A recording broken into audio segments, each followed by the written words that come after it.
One last quick one, really right along the lines of the Pear Lab. William Tiller, professor emeritus, very much like a physics, material science person like Bob John, only from Stanford University. He's out there all over the place in all sorts of these mind matter type of law of attraction type movies and whatnot. And he's got very, very sophisticated theory, very physics-driven theory regarding mind-matter interaction, sort of grounded in the idea that there's pH and temperature changes that can occur based on human intent, that this human intent can be captured in electronic devices that he uses. I don't want to go too far afield into this because we've already talked so much about these types of things already. But let me just point out that there was also a replication attempt of Tiller's work. It was done actually with his stuff. If you look down to the third bullet point, all equipment, Faraday cages, sensors, meters, etc. was provided by Tiller. Dibble is Tiller's research collaborator.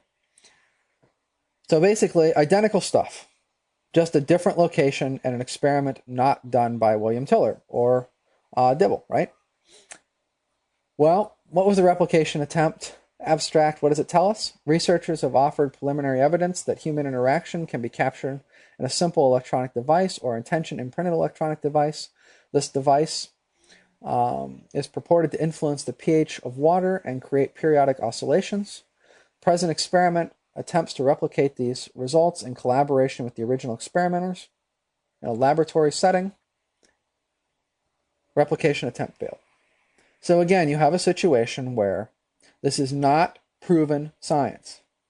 Until it's been replicated and replicated in detail at length from a lot of different perspectives and narrowed down, it is not proven science.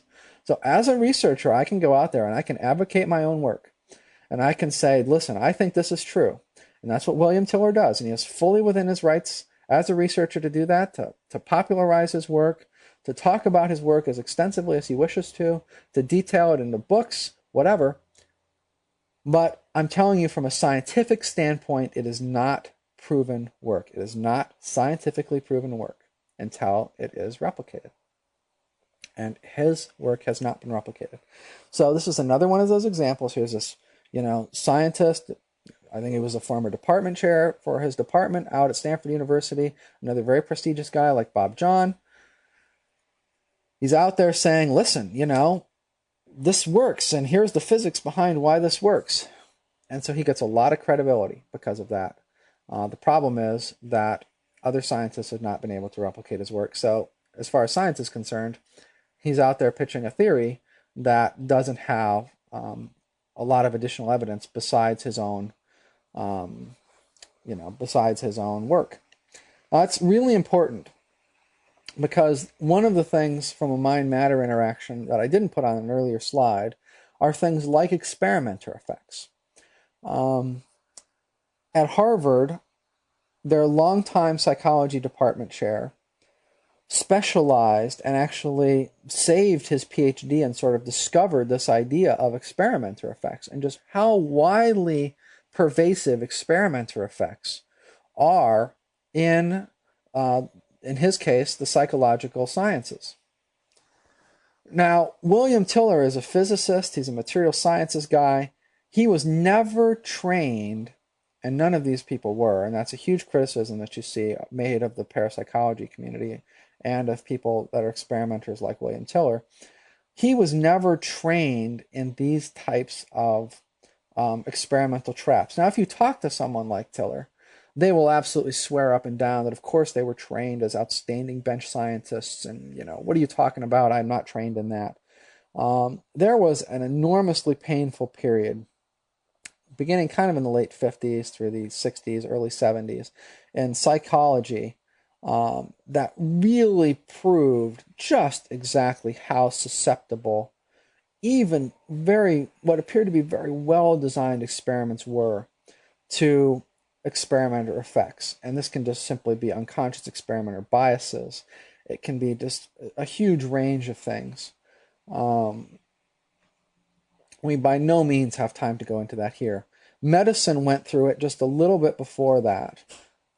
Say in around the 50s or so, they started to, late 40s, 50s, they started to get into randomized controlled trials. They started to make the same discovery about their stuff, and they went through a very, very painful period where they had a lot of research results basically being invalidated, and where they had to start trying to figure out, okay, how do we do valid experiments?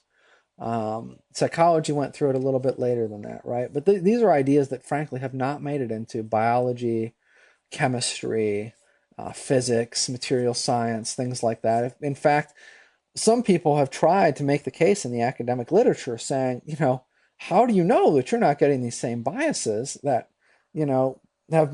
were being obtained in medicine, that were being obtained in psychology, because you're not doing blinded randomized controlled studies. You're not educated and schooling yourselves in the experimenter effects and biases that were found in the psychology literature. And the hard sciences just almost uniformly say, don't be ridiculous, that can't affect us. But even if we had to abide by theirs, there'd basically be no way to do a lot of our experiments. And so there's a lot of animosity back and forth. Again, it gets that transdisciplinary idea, right? What's considered acceptable across these different fields. So when you get to a guy like Tiller, there's really no way to know if his work is even remotely valid without replication. And when the replications fail, it's very difficult to consider it valid, no matter how great the theories are behind it, no matter how many experiments he performs, because there's no way to rule out experimenter effects. And let me give you one other very interesting research study that was done kind of on the fringes of this experimenter effect. Well, there was a study done by a skeptic and a non-skeptic. The skeptic was Richard Wiseman, who's someone that we'll talk about as we go through our sessions. The skeptic was Marilyn Schlitz. And it was done for remote staring type experiments. And it was the idea that there's some conflicting literature on whether or not you can actually feel someone staring at you. And it's gone to the point where now the person that's staring at you is staring at a monitor, they're staring at another room, possibly even at another location. And, you're trying to measure whether or not the person in the room knows that this person is staring at them on a monitor. Wiseman, the skeptic, when he conducted that same environment, same experimental setup, everything exactly the same, the only difference is the experimenter. Wiseman, for his experimental subjects in that environment, no significance. Schlitz, for her experimental subjects in that environment, a significant difference. In other words, they were able to detect that they were being stared at. What's the difference there? The only difference is the experimenter, right? Now, someone like Wiseman is going to argue that the difference there is some sort of experimental effect that they need to take time teasing out and spend a lot of time trying to hone the research methodology on, because there's some sort of bias, something that's being introduced by Marilyn Schlitz that is not being introduced, because probably of her belief in it, would be his argument, that is not being introduced by Wiseman. That's a really powerful example of experimenter effects, where you have a situation where the only difference in those settings are the participants and the researchers themselves, and you get this sizable effect difference, right? So what I'm trying to get through to you is that you have been told, I'm sure, again and again and again, that science has proven things like the law of attraction, power of thought, whatever else. These are the studies that they draw on. These are the theoretical underpinnings of it. They are first of all, it's very localized experimentally. You can't generalize it to, you can go get your own house. You can go visualize your new house from it, right?